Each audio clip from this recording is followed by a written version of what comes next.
আগামীতে তিনি বাংলাদেশের প্রধানমন্ত্রী হবেন ইনশাআল্লাহ। তাই আপনাদের কাছে ভোট চাই। জামাত না কোন দল, এটা থেকে একজন প্রার্থী হয়েছে, 3 দিন আগে নাকি বক্তব্য দিচ্ছে যে উনি তো আছে ঢাকার সব সিট বিএনপি নাকি সাইজ করে দিল। ওরা তো ছুরি আর চাকু নিয়ে চলাচল করে। ওরা তো মূলত একটা আন্ডারগ্রাউন্ড পার্টি। কিন্তু আমরা বলতে চাই বিএনপি এতদিন বেগম খালেদা জিয়ার নেতৃত্বে, এরপরে আমাদের নেতা তারেক রহমানের নেতৃত্বে গণতন্ত্রকে প্রতিষ্ঠা করার জন্য আমরা কাজ করেছি। ছুরি চাকু নিয়ে কাজ করি না, জনগণ নিয়ে কাজ করি। সাইজ করতে আসলে আপনাদেরকে সাইজ করে দেবে ইনশাআল্লাহ।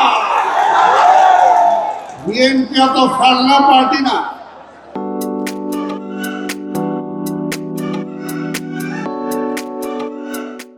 যে বললাম আর হয়ে গেল।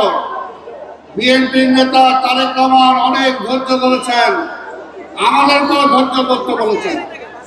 এই যে এখানে হিন্দু সম্প্রদায়ের এক ভাই চলে গেল, এর আগে আর্মির 2 ভাই চলে গেছেন।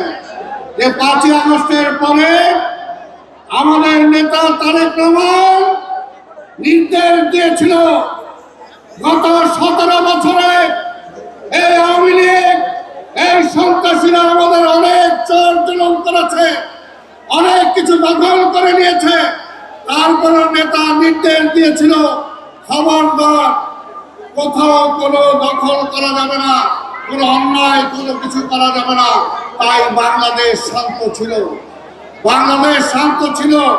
আমরা শান্তিতে বিশ্বাস করি। তার মানে এই না যে আমার সাইজের কথা বলবেন আর আমরা আপনাকে ছেড়ে কথা বলবো, ছেড়ে দেব।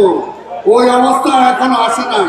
তাই আমি বলবো আজকে শুধু একটাই কথা, আমাদের নেতা তারেক রহমান